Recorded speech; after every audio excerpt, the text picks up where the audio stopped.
Queda livre é um tipo de movimento retilíneo uniformemente variado. Por isso que ele vem, né, esse estudo vem aí na sequência daquilo que nós vimos nas duas últimas aulas, que foi o MRUV. Ele é o exemplo mais clássico e mais cotidiano de um movimento retilíneo uniformemente variado, já que faz parte do cotidiano de todo mundo, deixar um objeto solto e ele cai em direção à Terra. É uma coisa bastante antiga na nossa vida, inclusive a gente começa assim, né? A gente, quando é bebê, nasce, quer ficar em pé para imitar os adultos e cai, né? A gente sente a queda livre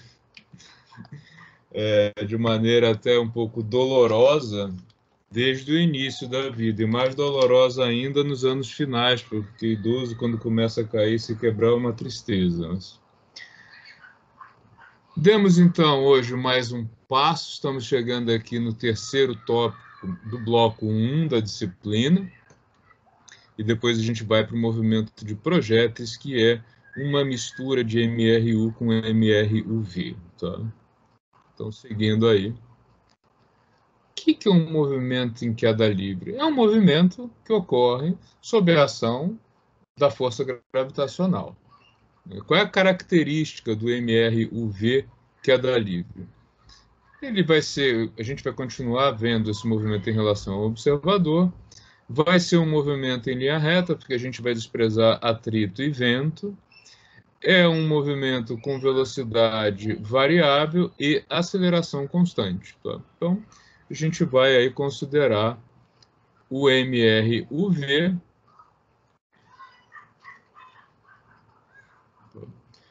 ou com a variável x ou com a variável y, tá? Então, no MRUV, nós vimos isso aqui, né? As equações que forneciam a posição e a velocidade de um objeto em relação ao observador eram dadas por essas três equações. Na verdade, a última delas é uma mistura das duas primeiras, eliminando o parâmetro tempo. Então, nós tínhamos aqui que a posição de um objeto em qualquer instante em relação ao observador é a posição inicial, de quando ele acionou o cronômetro, mais a velocidade inicial vezes o tempo, mais o deslocamento devido à aceleração do sistema. Que a velocidade do movimento aumenta continuamente com o tempo, então V igual a V0 mais aceleração vezes o tempo, né? Velocidade é igual a velocidade inicial mais o quanto que essa velocidade aumentou no intervalo de tempo considerado, e quando eu elimino o parâmetro tempo entre essas duas equações, eu fico com uma relação entre velocidade inicial, aceleração e deslocamento, que é a chamada equação de Torricelli. Para trabalhar com o sistema de queda, com os movimentos em queda livre, a gente vai adotar algumas convenções e elas impactam em como fica a forma geral dessas equações. Nós vamos considerar o movimento vertical, porque a gente vai desprezar atrito e vento. Nós vamos colocar a origem do sistema de coordenadas no solo, então está aqui o solo. O observador inercial vai estar aqui no ponto zero desse sistema. Nós vamos considerar que positivo é para cima, tá? E como eu disse, vamos desprezar a resistência do ar. Além disso, nós vamos considerar que a gravidade é igual a 10 metros por segundo ao quadrado, para efeito de facilitar um pouco os cálculos. Mas a diferença de usar o 9,8, que é o valor mais correto, o valor tabelado, para o 10, pelo que nós vamos fazer aqui, não tem muita diferença. Então, a gente vai arredondar de 9,8 para 10 metros por segundo ao quadrado, o módulo da aceleração da gravidade. Usando estas definições, pode perguntar, Alexandre. Professor, desculpa, tô um pouco atrasado aí. Ah, tá, já vi. O senhor acabou de colocar aí o slide aí. Não, é essa fórmula aí. Tá. A última aí. Maravilha. Tá, então, o que acontece? Quando a gente considera movimento vertical positivo para cima e o G, a gravidade, né, ele aponta para baixo, a gravidade é uma aceleração oposta, então, ao sentido positivo. Então, o que vai mudar em relação ao que a gente vinha usando antes? Ao invés de x, y, para lembrar que é um movimento vertical. Então, y e y0. Tá? A velocidade vai ser uma velocidade vertical. Posso enfatizar aqui com y ou não, porque essa velocidade ela é vertical. Tá? E a aceleração vai ser vertical também.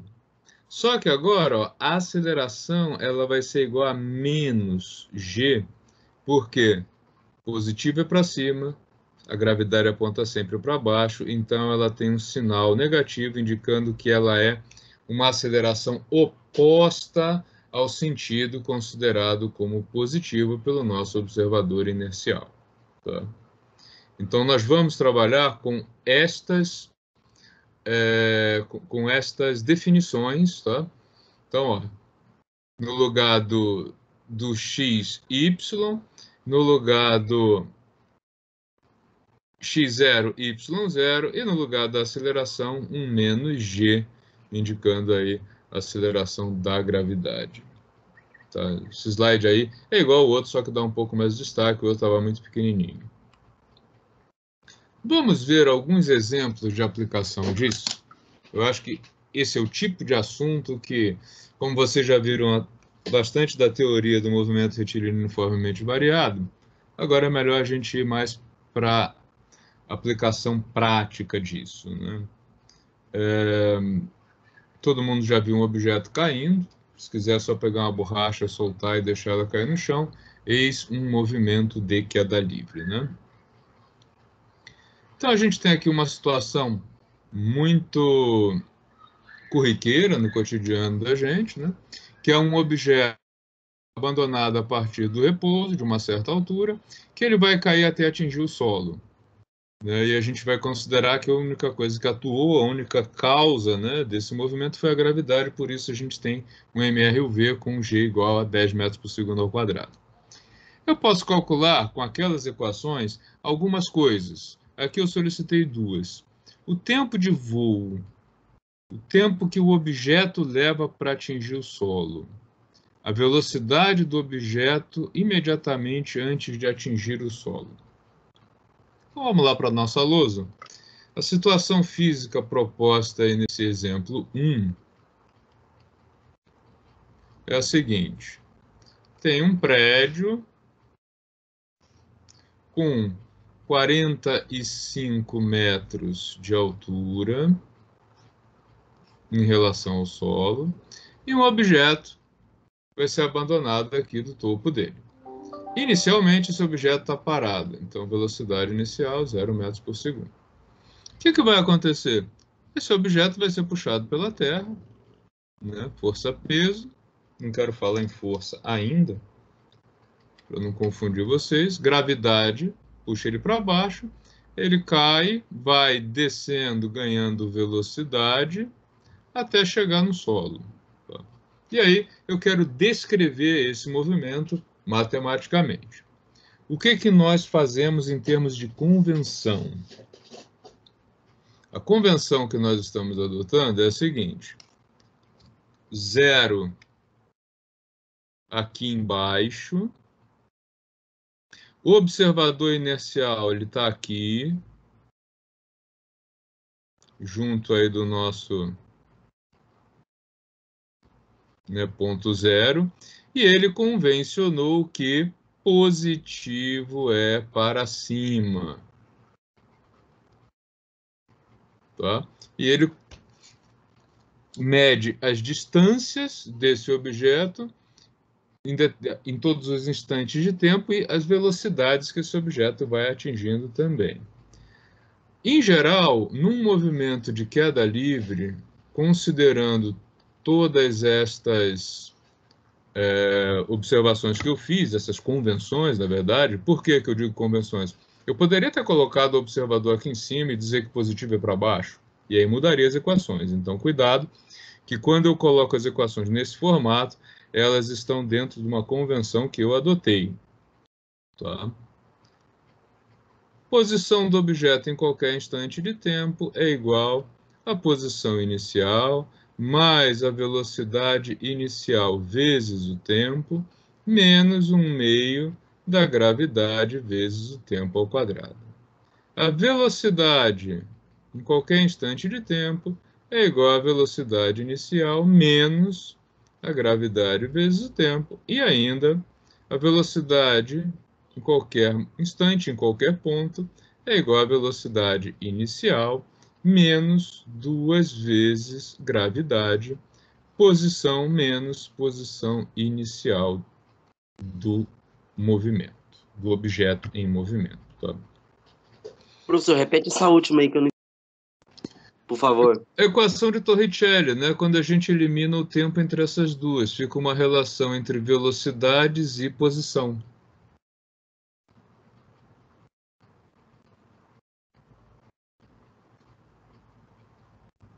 Então, basta eliminar o tempo entre essas duas equações, tá?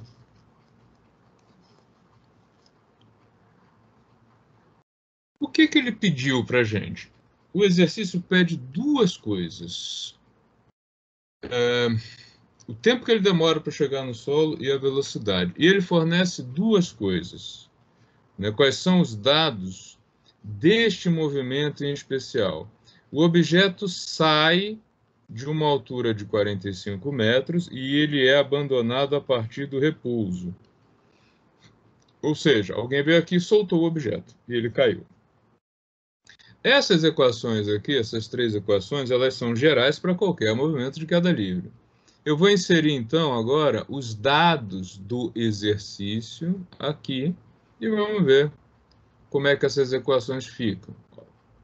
Então, repetindo, posição em qualquer instante é igual a posição inicial, 45, velocidade inicial é 0, então esse termo não aparece, menos, a gente está trabalhando com aceleração arredondada para 10, então aqui 10 sobre 2, tempo ao quadrado. Velocidade em qualquer instante. Velocidade inicial é 0, menos gravidade vezes o tempo. E por último, velocidade ao quadrado é igual a velocidade inicial, 0, menos 2 vezes gravidade, posição menos posição inicial, que é 45. Então, repare que agora essas equações, elas são usadas para descrever este movimento, não qualquer um, o movimento do exemplo. Tá? Tudo bem até aí?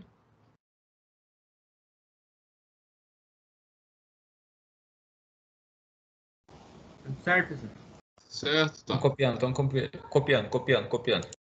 Mas não precisa copiar, isso tudo fica gravado e depois as figuras são inseridas lá no Teams, né? A ideia é que vocês acompanhem. Tá. Bom, como é que eu faço para calcular, a partir dessas equações, tempo de queda e velocidade final?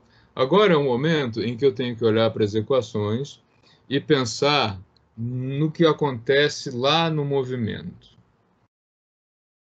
O movimento começa no cronômetro marcando 0 e termina com o cronômetro marcando quanto? É o que ele quer saber. Tá? Ele quer saber o tempo de queda, o tempo de voo. Como é que eu faço isso? Esse tempo de queda corresponde ao quê? Qual é a coordenada y do objeto para o tempo de queda? Alguém sabe me responder?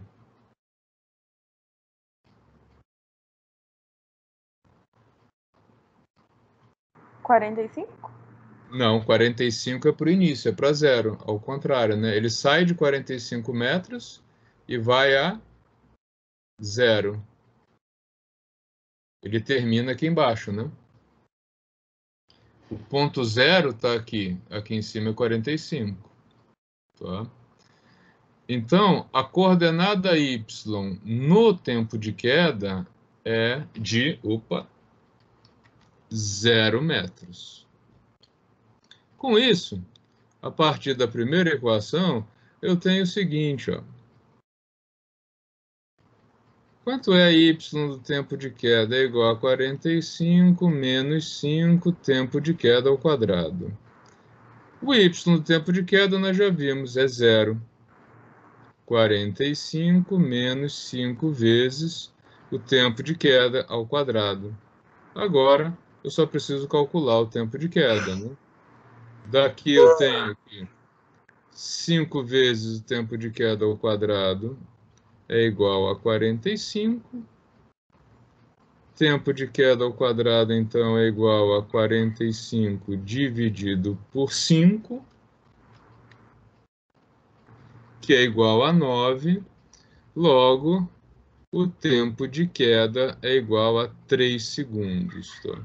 Então, o objeto demora 3 segundos para sair dessa altura de 45 metros e chegar aqui no solo.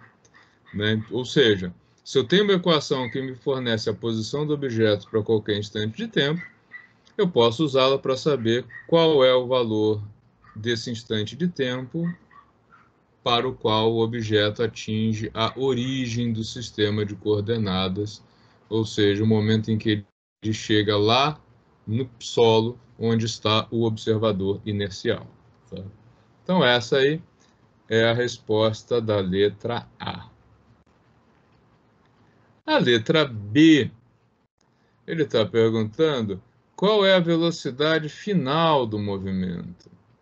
Ou seja, qual a velocidade do movimento no tempo de queda. Eu posso calcular isso de duas maneiras. Como eu já tenho tempo de queda, eu posso vir aqui nessa equação e dizer, olha, a velocidade no tempo de queda, né, ou seja, a velocidade para 3 segundos, ela é menos 10 vezes 3, o que dá aí menos 30 metros por segundo. Ou eu poderia ter usado Torricelli, um pouquinho mais complicado nesse caso, mas também. Aqui, a ideia seria qual a velocidade para y igual a zero. Então, ó, qual a velocidade para menos 2 vezes 10 vezes 0 menos 45. Isso dá mais 900. E aí, Vy final, né? Aqui eu esqueci do final, é igual a mais ou menos raiz de 900. A gente sabe aqui que, no caso, a velocidade aponta para baixo, por isso eu escolho o sinal negativo. Tá? Então, a gente tem aí o mesmo resultado usando uma ou outra equação. Nesse caso, como a gente já tinha o tempo de queda, era relativamente simples fazer essa inversão aí. Tá? Dúvidas, pessoal? Enquanto vocês olham o exercício e meditam sobre o que foi feito. Só uma curiosidade, na verdade. O senhor falou que se o observador estiver lá em cima, aos 45, lá no 45 metros, muda as equações. Muda muita coisa ou chega a ser parecido? Olha, o que mudaria? Se eu colocasse o observador aqui em cima e mantivesse para cima como positivo, que eu poderia colocar para baixo também, mas se eu colocasse ele aqui, né, então aqui seria o zero, o que aconteceria? A posição, isso aqui continuaria igual. Tá? O que mudaria? A posição inicial do objeto seria zero e a final menos 45. Então, ó, vou fazer aqui a parte em outra cor para depois apagar, tá? Senão vai dar uma tremenda confusão. Mas ó, as equações ficariam assim, então. O y de t igual a posição inicial 0 menos 5t ao quadrado, que seria essa equação aqui. Vy, a velocidade inicial 0 também, então menos 10t. Vy ao quadrado igual a 0, né, V0y ao quadrado.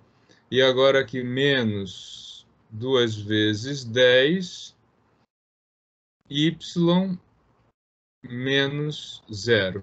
Tá? Só y, porque na verdade a posição inicial é 0.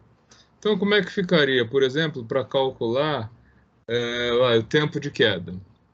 O tempo de queda, posição no tempo de queda, é igual a menos 45 metros, porque o observador estaria aqui em cima e o objeto atingiria aí 45 metros abaixo dele.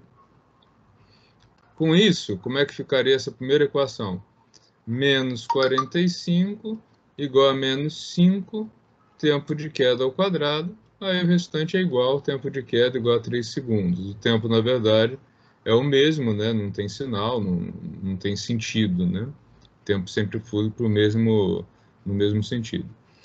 A velocidade final, tá? Também vai ser menos 30. Sim, menos 30. Vy final é igual a menos 10 vezes 3 menos 30 metros por segundo. Tá?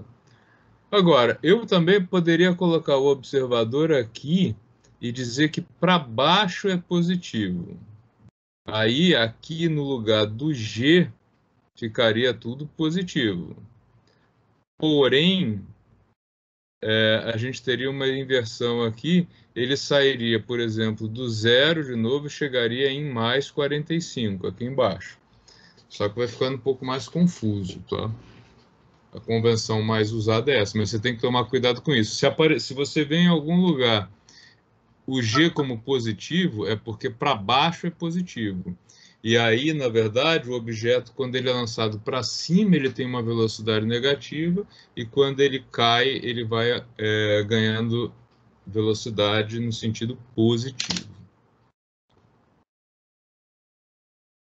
Mas, assim, os resultados numéricos, né, os resultados físicos, né, módulo da velocidade, tempo de queda, isso não pode mudar, tá? Porque são os valores mensuráveis. Se o cara estiver aqui embaixo ou aqui em cima, o módulo da velocidade do objeto em relação a ele é o mesmo. Agora, os sinais vão mudar e pode ficar um pouquinho mais confuso para interpretar, né?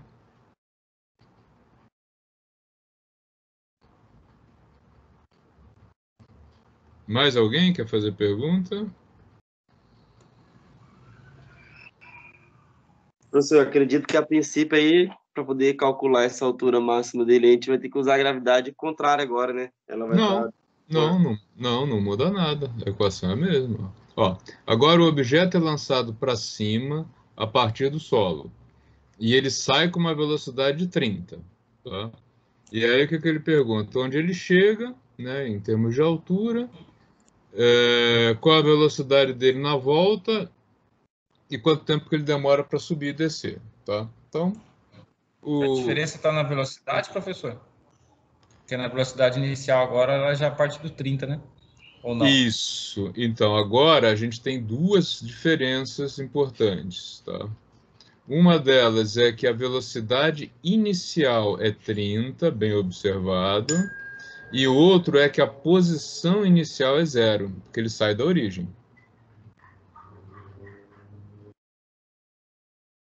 Né? Ele agora, ó, ele está aqui embaixo, né? O objeto está aqui embaixo, ele vai ser lançado para cima com uma velocidade inicial de 30, ele vai subir até atingir um ponto onde ele vai ter uma velocidade 0. Eu não sei quanto tempo ele demora para isso, né? Nesse ponto, ele atingiu o que eu vou chamar aqui de H, né? Um H maiúsculo, para frisar que é a altura máxima da trajetória, que foi uma das coisas solicitadas. Em termos de equação, o que vai acontecer? O geral é isso aqui, né? Y igual a Y0 mais V0YT menos 1 meio de gravidade tempo ao quadrado. Vy para qualquer t, V0y menos gravidade vezes o tempo, e ainda Vy quadrado igual a V0y ao quadrado menos 2 vezes g, posição menos posição inicial. Tá? Isso aqui é geral para qualquer movimento de escada livre, onde eu desprezo a gravidade. Como é que ficam as equações para esse movimento? Posição. Posição inicial, 0. Velocidade inicial, 30. Então, 30t. A gravidade a gente está usando 10, então menos 5t². Depois, VYT. Velocidade inicial, 30, menos 10 da gravidade vezes o tempo. E VY ao quadrado igual a 30 ao quadrado, 900, menos 20, posição menos posição inicial, 0. Então, as três equações para esse movimento aqui ficam assim. Querem tentar fazer agora, a partir daqui? Ficou mais fácil?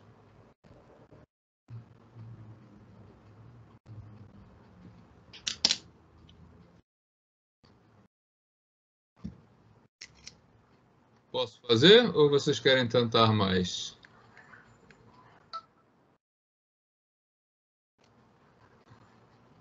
Silêncio. Vamos fazer, né? Depois vocês vão ter bastante exercício desse para fazer. Olha só. Isso aqui são três funções, né? Esse quadro aqui me mostra três funções que servem para calcular esses parâmetros em qualquer instante de tempo. O item A, ele me pede o seguinte: qual é o valor dessa altura máxima? E aí é que vem a ideia de que eu preciso pensar no movimento e traduzir isso em resultados numéricos. Tá? O que significa atingir a altura máxima? Pense no seguinte: você pegou uma borracha dessas de apagar e vocês fazem anotações a lápis, um objeto leve, joga ela para o alto. A altura máxima dela corresponde ao ponto em que o objeto para de subir. Ou seja, a altura máxima, posição igual a h, corresponde à velocidade igual a quanto? 0. Né? Porque a aceleração aponta para baixo. Né? Então, o que acontece? À medida que esse objeto sobe, ele vai perdendo velocidade, perdendo, até o ponto em que ele para de subir. E aí ele está na altura máxima. Depois disso, ele vai começar o movimento de retorno. Então, eu preciso de uma equação que relacione posição com velocidade. A mais óbvia delas é essa última aqui, ó. Tá? Por quê?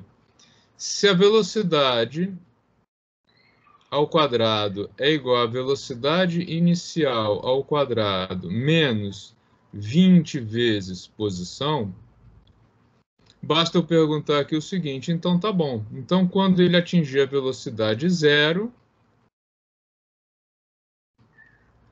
a posição dele vai ser a altura máxima.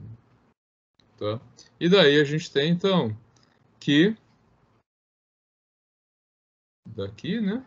A gente tem que 20 vezes essa altura máxima é igual a 900. Portanto, a altura máxima é igual a 900 dividido por 20, que é igual a 45 metros. Então, o objeto lançado com 30 metros por segundo atingirá a altura de 45 metros, medida em relação ao solo. Depois ele pede a velocidade do objeto imediatamente antes de tocar o solo. De novo, qual é o exercício que a gente precisa fazer? Pensar no movimento e em como eu posso traduzir isso em equações. Tá? O objeto está aqui, subiu até parar de subir, e depois começa o movimento de queda até chegar no solo. Isso quer dizer que a velocidade final dele corresponde a que posição y, hein?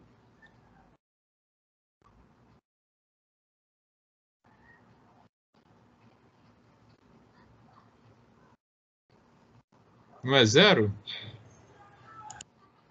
É 0, né? É a posição dele quando ele chegar no solo. Então, se eu tenho uma equação que relaciona velocidade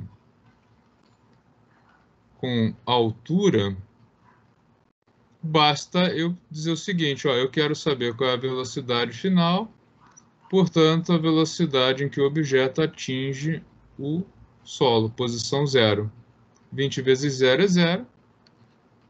Vy final, então, é a raiz de 900. Raiz tem resultado positivo e negativo. Nesse caso, a gente sabe que o resultado é negativo, menos 30 metros por segundo. Está aí, então, a velocidade final do movimento. Por último, ele pergunta o tempo de voo, o tempo de subida mais descida. Eu posso calcular esse tempo de voo de duas maneiras. Tá? Quer dizer, a primeira delas, eu posso pegar essa equação, que relaciona a posição do objeto com tempo, velocidade inicial e aceleração, e dizer o seguinte, ó, eu sei que o tempo de voo, o tempo total do movimento, é o tempo que o objeto leva para sair da coordenada 0 e retornar à coordenada 0. Com isso, então, né, y do tempo de voo é igual a 30 tempo de voo menos 5 vezes o tempo de voo ao quadrado. Então, 0 igual a 30 tempo de voo menos 5 tempo de voo ao quadrado. Logo, 5 tempo de voo ao quadrado é igual a 30 tempo de voo. Eu sei que o tempo de voo é diferente de 0, então eu posso simplificar. Tempo de voo, então, é igual a 30 dividido por 5, que é igual a 6 segundos. Tá? Como é um movimento simétrico, ele demora 3 segundos para subir e 3 segundos para descer. Tá? Outra maneira de calcular isso seria pela equação da velocidade. Ó. Lá em cima, eu sei que a velocidade em qualquer instante de tempo é igual à velocidade inicial menos gravidade, menos 10, né? Deixa eu já substituir aqui. Tá? Velocidade inicial, a gente sabe que é mais 30, a gravidade é 10t. Qual é a velocidade do objeto quando ele retorna ao solo? Tá ela aqui, ó. Menos 30 metros por segundo. Então, o que eu vou fazer? Eu quero calcular o tempo que o objeto demora para atingir essa velocidade de menos 30. Ou seja, menos 30 é igual a 30 menos 10 vezes o tempo de voo. Esse é o tempo que o objeto demora para atingir esta velocidade. E aí, tempo de voo vai ser igual a 30. Aqui faltou um 10, né? Desculpa, 10 tempo de voo. 10 vezes tempo de voo é igual a 30 mais 30. Logo, o tempo de voo é igual a 60 dividido por 10, que é 6 segundos do mesmo jeito. Tá?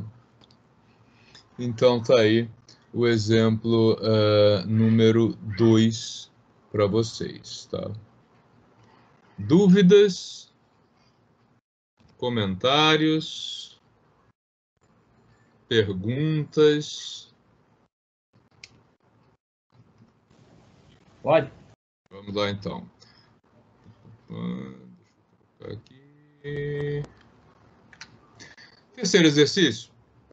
O objeto é lançado verticalmente para cima, mas ele não sai da origem. Ele sai de uma altura de 2 metros em relação ao solo.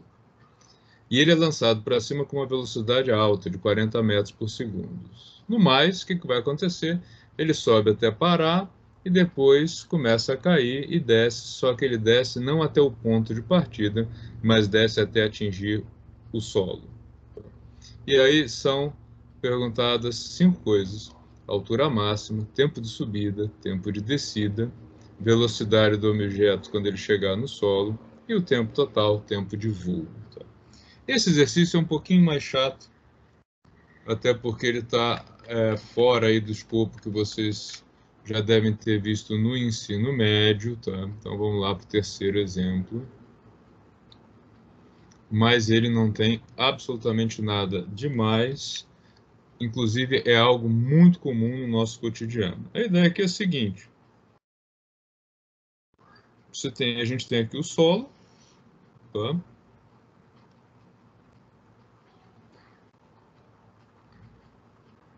Alguém está em cima de um palco, sei lá, né? E joga o objeto daqui para cima, tá? Essa altura do lançamento aqui é de 2 metros. O que vai acontecer?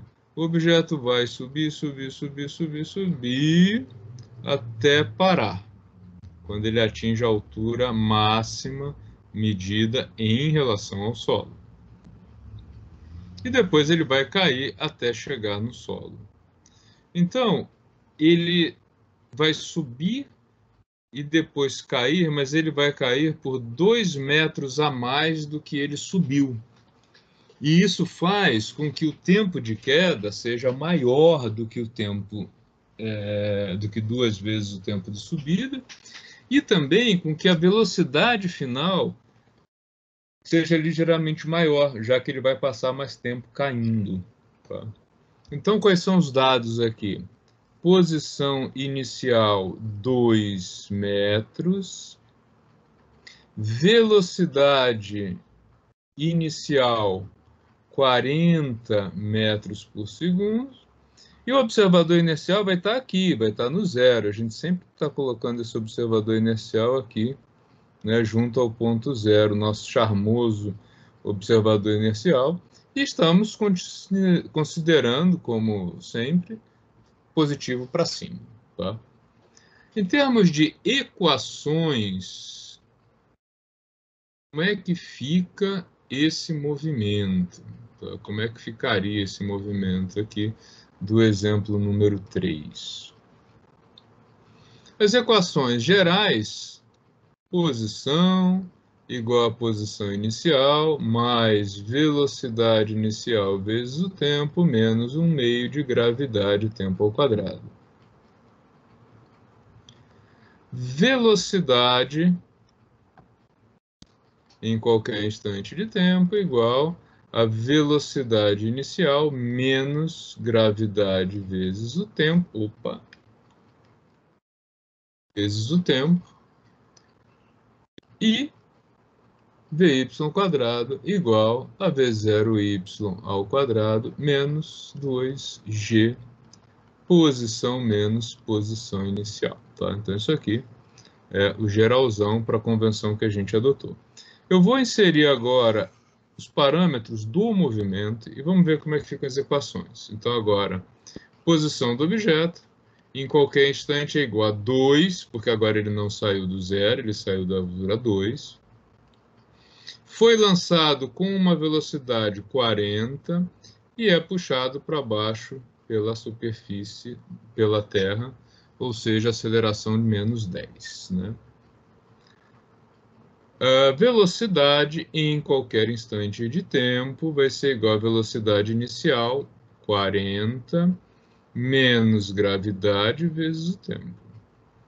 E o quadrado da velocidade, vy², vai ser igual à velocidade inicial, 40, menos 20, posição menos posição inicial, 2. Tá? Então, estou aqui as 3 equações para esse movimento com as peculiaridades e particularidades dele. Tá? E aí a gente pode começar a responder as perguntas de novo, né, pensando em como traduzir a situação física colocada no enunciado para as equações matemáticas. Ele me pergunta qual é a altura máxima atingida pelo objeto. A altura do objeto é igual a essa altura máxima quando a velocidade do movimento é igual a zero. Isso não muda. Por quê? A altura máxima é quando o objeto para. Quando que ele para de subir? Quando ele zera a velocidade, vai começar a descer novamente. Olhando para as três equações, a mais direta para obter esse resultado é a última, porque relaciona a velocidade com posição. Então, aqui, nós sabemos que quando a altura for zero, esse objeto que partiu de 40 menos 20 terá alcançado a altura máxima, menos 2. Tá? Vou passar isso aqui para o outro lado da igualdade. Menos 20, ups, trocou de sinal, ficou mais 20. H menos 2 é igual a 40 ao quadrado, que é igual a 1.600. Ok? Esse 20 vai dividir do outro lado da igualdade. Então, H menos 2 vai ser igual a 1.600 dividido por 20, o que dá 80. E aí, por último, a altura máxima é igual a 80 mais 2, logo, a altura máxima de 82 metros. Tá? A gente vê daqui o seguinte, ó, ele vai subir 80 metros, mas como ele já estava 2 metros acima do solo, a altura máxima dele é 82. Tá? Então, letra A, respondida. Na letra B, ele me pede simplesmente o tempo de subida do movimento. Tá? Para obter só o tempo de subida, eu tenho um grande facilitador, que é qual dessas três equações que me permite saber o tempo de subida assim fácil, fácil, direto, direto. Alguém consegue me ajudar? Equação 1, 2 ou 3? Que é 2. É a 2, né? Ótimo, porque ó, quando ele atinge a velocidade, quando ele atinge, né, o máximo tempo de subida, é porque ele atinge velocidade zero. Tá? Então, a gente vai ter velocidade zero é igual a 40 menos 10 vezes o tempo de subida, o tempo que ele demora para parar de subir. Logo, tempo de subida, 40 dividido por 10, ele vai demorar 4 segundos. Então, tempo de subida, 4 segundos. Tá? 4 segundos para que ele atinja a altura de 80 mais 2 metros. Tá?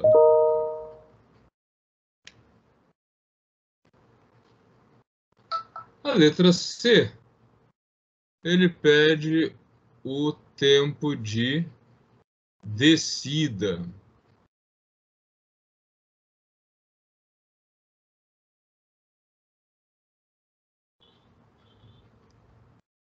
E aí... Não, desculpa. A letra D, a letra C, ele pede o tempo de descida, tá certo. E a letra D, ele pede a velocidade dele ao atingir o solo. Eu vou pular a letra C e vou para a letra D. Vocês já vão entender por quê. Ó. Letra D, ele me pede a velocidade final do objeto, a velocidade do objeto quando ele chega no solo. Eu posso chegar a essa velocidade muito diretamente, muito facilmente, a partir da equação de Torricelli. Por quê? Ele relaciona a velocidade, então eu quero saber qual o valor da velocidade final, que é igual a 40 ao quadrado, menos 20 vezes 0 menos 2. Porque ó, essa velocidade final, velocidade quando ele toca ao solo, é a que corresponde à altura zero. Tá? Então, a velocidade final ao quadrado, ela vai ser igual a 1.600 mais 40, né? 20, menos 20 vezes menos 2. Então, temos aí que VY final é igual a raiz de 1.640, que é aproximadamente... Agora aqui vem um detalhe que vocês precisam ficar muito atentos quando forem resolver esse tipo de exercício, tá? Raiz de 1.640, 40,5 menos 40,5 metros por segundo. Por que esse sinal de menos? Porque ele desceu ganhando velocidade para baixo, que é oposto ao sinal, ao que é considerado como positivo. Tá? E agora, com esse resultado, ficou mamão com açúcar, ou quase, calcular o tempo de queda, ou melhor, até mesmo direto o tempo de voo, que é a última. Tá? Então, eu vou calcular agora a letra E, que é o tempo de voo. Como? Se eu sei de quanto é a velocidade final, eu sei quanto tempo ele demorou para atingir essa velocidade. Então, ó, a velocidade VY final é igual a 40 menos 10 vezes o tempo de voo, que é subida e descida. Logo, quando ele atingir menos 40,5 metros por segundo, ele que partiu de 40, ele terá atingido aí o tempo total do movimento. Isso significa, então, que o tempo de voo vai ser igual a menos 40,5 menos 40 dividido por menos 10. Ou seja, 80,5 dividido por 10, o que é 8,05 segundos. Tá? Então, esse é o tempo de voo. E aí, com o tempo de voo, eu volto e resolvo a letra C, que eu pulei até agora. Letra C. Tempo só de subida. Ora, o tempo de voo, aliás, tempo só de descida, tempo de queda. Tempo de voo é o tempo que o objeto demorou para subir, mais o tempo que ele demorou para cair. Tempo de voo nós temos 8,05. Tempo de subida nós também temos 4 segundos. E o tempo de queda é o restante. Então, o tempo de queda é igual a 4,05 segundos. Poderia ter arredondado isso para 8,1 e para 4,1 aqui, tá? Ao invés de deixar aí esse 0,5. Tá ok? Queridíssimos, dúvidas? Queridíssimos e queridíssimas. A gente não pode agora mais esquecer disso. Ou devo colocar um X no final disso, mas eu não sei como falar com esse X. 4 de março, tá salvo. Eu já vou colocar esse arquivo para vocês lá na nossa sala. Encerrar aqui a apresentação, tá? Já tem alguém que mandou uma mensagem no chat. Não. Tá, o Jader estava tentando fazer, agora já consegui resolver. Deixa eu só disponibilizar já esse material lá nos slides, enquanto vocês dão uma olhada aí para ver se tem alguma dúvida.